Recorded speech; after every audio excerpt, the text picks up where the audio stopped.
Edisa rrëfehet për plagën e saj më të ndjeshme.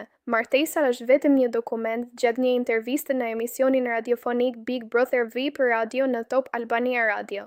Edisa ka ndarë një nga anët më personale dhe të ndjeshme të jetës së saj, duke surprizuar edhe me qëndrimin e saj ndaj martesës.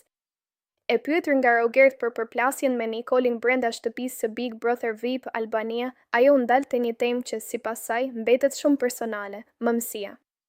Edisa rrëfeu se që në moshë të re kishte ndërtuar një ide të qartë për jetën e saj, duke menduar se deri në të 30 thatë do të kishte krijuar familje dhe do të ishte bërë nënë e 2 apo 3 fëmijëve. Pikërisht kjo pritshmëri e dikurshme bëri që komenti i Nikolit ta prekte thellë, pasi u interpretua si një përpjekje për ta paraqitur atë si të paplotësuar. Kur kam qenë 23 vjeç, kam menduar që deri në të 30 thatë do të kisha 2-3 fëmijë.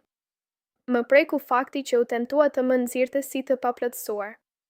Sigurisht që e dua, por për arsye të ndryshme nuk ka ndodhur ende, u shpreh ajo.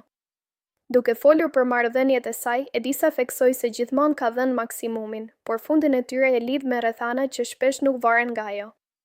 Në marrëdhëniet e mia jap maksimumin dhe nëse nuk janë finalizuar, ka qenë fati, tha ajo. Por deklarata që tërhoqi më shumë vëmendje ishte ajo për martesën. Edisa u shpreh qartë se nuk e konsideron martesën si një institucion thelbësor për të ndërtuar një familje. Sipas saj, dashuria dhe ndjenja janë shumë më të rëndësishme se sa formalizimi ligjor i një lidhjeje. Institucionin e martesës nuk e kam të rëndësishëm. Mund të bashkëjetoj, të bëj fëmijë.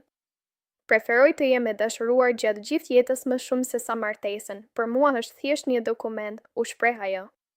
Deklarata e saj ka hapur diskutime në rrjet, duke rikthyer në vëmendje debatet mbi rolin e martesës në shoqërinë moderne dhe mënyrën se si po ndryshojnë konceptet tradicionale për familjen dhe marrëdhëniet.